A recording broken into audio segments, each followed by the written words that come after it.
Bog svima, moje ime je Marko, za sve vas koji još do sad niste pratili moj kanal. Frizer sam, vlasnik frizerskog salona, edukator za Matrix i Biolaž. Frizerstvom se bavim već 10 godina. Isuse Bože, 10 godina. Čim staro, ali nisam stariji, imam samo 28 godina, još sam mladac. Uglavnom, frizerstvom se bavim već jako dugo, to nije tako započelo od samog početka, ali o tome ćemo u nekom drugom videu. Ja sad kužim da ja cijelo vrijeme ne gledam u kameru. Od uvijek sam težio tome da pomičem svoje granice i da konstantno napredujem. Nekako se u mom životu događalo da zapravo moj trud je bio nagrađen rezultatom i stvarno sam jako sretan zbog toga. Edukacija je zapravo neki moj guilty pleasure kojem težim otkad sam se krenuo baviti frizerstvom, ali sam u edukaciji tek zadnje 2 godine. Stvarno jako volim educirati druge ljude, volim prenositi svoje znanje drugim ljudima, neke tehnike ili bilo što ja spoznam za vrijeme svoga rada. Tako da edukacija je zapravo jako bitan dio meni u mojoj karijeri i nadam se da svi ljudi koji dolaze na moje seminare i koji slušaju moje videe zapravo dobiju nekakvu inspiraciju i shvate kolika je ljubav uložena u sve to. Ok, vrijeme je da krenemo na posao. Današnja tema videa je basic, odnosno osnovna teorija boja. Danas ćemo se baviti sa teorijom boja gdje ću vam objasniti koje su primarne, koje su sekundarne boje,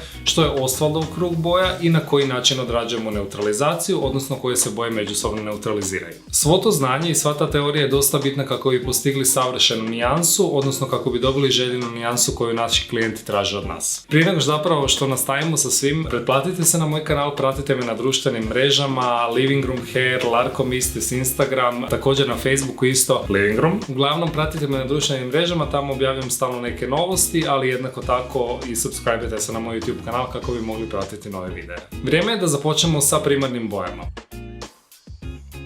Koje su to 3 primarne boje koje nas okružuju? 3 primarne boje koje nas zapravo okružuju su žuta, plava i crvena. Te 3 primarne boje se nalaze svugdje oko nas i one se nalaze u svemu oko nas. U predmetima koji nas okružuju, u zgradama, u nebu, u autima, u biljkama, u bilo čemu. Tako da zapravo mislim da želite, odnosno da možete shvatiti što kažem kada nas stvarno sve te boje okružuju svaki dan. Čuli ste koje su to primarne boje, znači crvena, žuta i plava, i vjerujem da sad ovaj prethodni dio niste niti malo slušali, nego ste zapravo promatrali predmete oko sebe i pronalazili koji je zapravo taj predmet, odnosno koja je ta primarna boja u predmetu koji vas okružuje. Da li je crvena, da li je žuta ili da li je to plava boja. Što je to boja? Boja je osjetilni doživljaj koja bude receptora u mrežnici našeg oka kada svjetlost karakterističnog spektra zapravo ih budi pobudi. I što sam ja sad rekao? Boja je nešto što sam preuzeo sa Wikipedije i nešto što je zapravo dosta teško objasniti, pa ću se orijentirati na to laički. Boja nastaje u našem oku, znači kada svjetlost koja je nekako karakterističnog spektra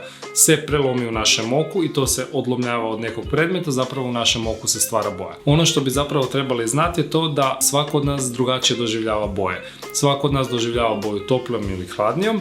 Ono što je također jako bitan podatak, odnosno neki fun fact, je da zapravo naša boja očiju, bila ona hladna ili topla, određuje to kako ćemo doživjeti neku boju. Stoga, ako možete primijetiti jedan plave oči, to bi značilo da su meni boje koje ja vidim zapravo hladnije nego osobama sa smeđim očima kojima boje izgledaju toplije. Primarne boje, kao što smo rekli, nas okružuju i te 3 primarne boje ne mogu nastati miješanjem niti jedne druge boje. Odnosno, ne mogu nastati miješanjem drugih boja. Iz tog razloga ih nazivamo primarnim bojama. One su osnova svih boja koje nas okružuju. A sada nam je vrijeme za sekundarne boje.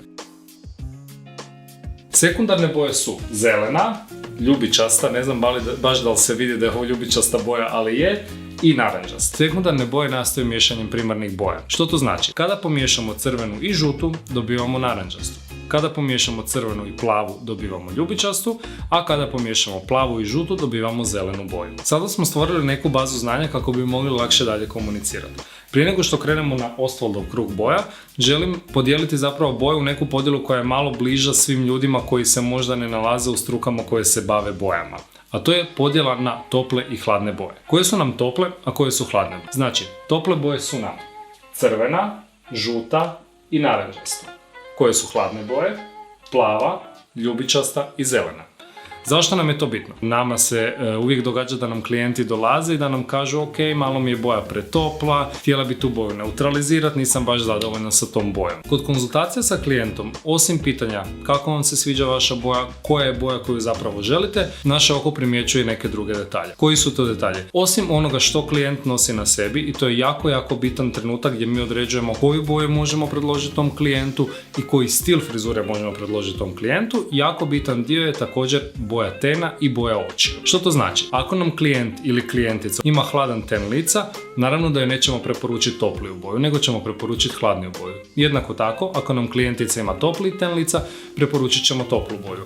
Isto tako, u većini slučajeva ako klijentica ima topli ten i toplu boju očiju, idemo na topliju boju, ako ima hladan ten i hladnu boju očiju, idemo na hladnu boju. A što se događa kada nam se dogodi klijentica sa toplim tenom i hladnom bojom očiju? Danas sam ja ta klijentica. Klijentica koja ima plave oči, ako možete vidjeti, i crveni ten. I što zapravo u tom slučaju radimo? Da li preporučujemo klijentu toplu ili hladniju boju? Mislim da u toj situaciji dolazi naše iskustvo na vidjelo, nekakvo iskustvo koje smo prethodno stekli i preporučujemo klijentu ono što mislimo da je najbolje za njega. Moj savjet kod žena iznad 50 godina, žena koje su ušle u menopauzu ili su izašle iz menopauze, je da krenu ka toplijim bojama. Zašto to govorim? I sami znamo, žene u menopauzi se dosta znoje, tu se pojavljuje crvenilo u licu, one su puno toplijeg tena i zapravo kada su sa hladnim bojama, to izgleda dosta kontrastno.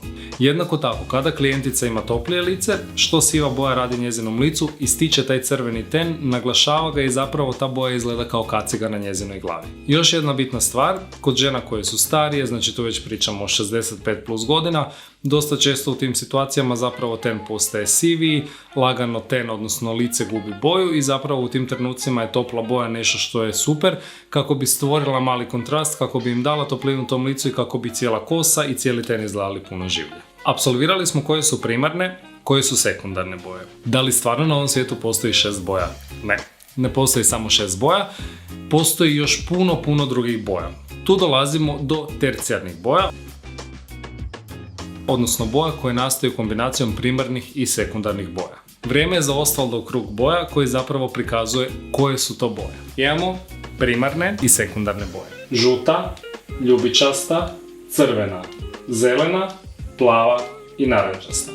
Kombinacijom narančaste i žute nastaje žuto-narančasta, odnosno tercijarna boja. Kombinacijom plave i zelene nastaje tirkizna, odnosno plavo-zelena boja koja je također tercijarna boja. I kombinacijom crvene i narančaste nastaje crveno-narančasta boja koja je također tercija. Što znači da je boja tercijarna? To znači da jedan od primarnih pigmenata prevladava u njoj. Kao što možemo vidjeti, ovdje imamo 3 različite ljubičaste boje. Hladnu, koja je na plavoj strani, neutralnu, koja je u sredini i topliju koja je na crvenoj strani. Zašto je bitno znati Osvaldov krug boja ako već imamo prethodno zamiješane recepture boja koje možemo samo nanijeti na kosu i dobiti dobar rezultat? Osim što je Osvaldov krug boja baza svake koloracije. Jako bitan dio koloracije i svakog kolorista je neutralizacija i to je nešto s čime se susrećemo svakodnevno. Kako bi mogli odraditi kvalitetnu neutralizaciju prirodnih ili umjetnih pigmenata, bilo da pričamo o primarnim, sekundarnim, tercijarnim pigmentima, jako je bitno znati Osvaldov krug boja kako bi neutralizacija bila potpuna i uspješna.